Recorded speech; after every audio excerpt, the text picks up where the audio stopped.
What seemed like an ordinary escape room quickly turned into a desperate fight for survival. Before they could even mourn, they were thrust into the next room, and as expected, another hell awaited them. The game reached level 4, where failure meant death by poisonous gas. But this room was strangely eerie. It was designed to mimic the hospital rooms where they had once been patients, containing each person's medical records. It turned out that they were all sole survivors of different disasters, which was precisely why the organizer had selected them for this competition. Perhaps the organizer wanted to see what kind of potential could emerge from people who had faced death before. The screen displayed a hint. The key to clearing this level is to challenge your limits and open the door to a new world. As the countdown began, contestants frantically searched for clues. Only Zoe refused to be manipulated, smashing the cameras with an iron rod. Meanwhile, Mike found his medical x-rays and assembled them together. They represented an ECG pattern. The group speculated breaking through limits might mean exceeding one's maximum heart rate. Ben tried to accelerate his breathing, but ultimately failed. With just over a minute left, Jason decided to shock Mike with electricity to boost his heart rate. In the panic, Mike agreed without much thought. Just one shock knocked Mike unconscious,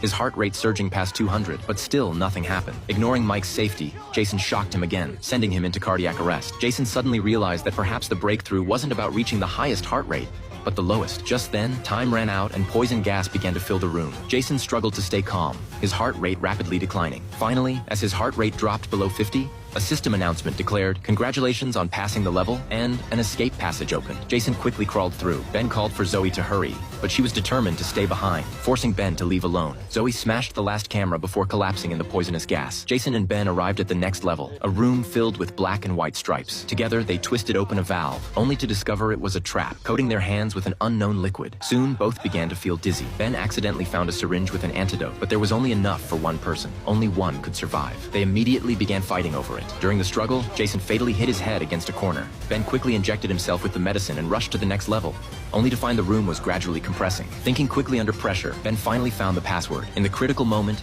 he escaped through a chimney, ultimately making it to safety. The two survivors reported to the police, who brought them back to identify the crime scene. Strangely, the location had transformed into an abandoned building with no useful evidence. Despite Zoe's desperate explanations, the police didn't believe them. The words, "No escape" on the wall filled everyone with terror. This intense, thrilling movie is called Escape Room and deserves a 4-star recommendation.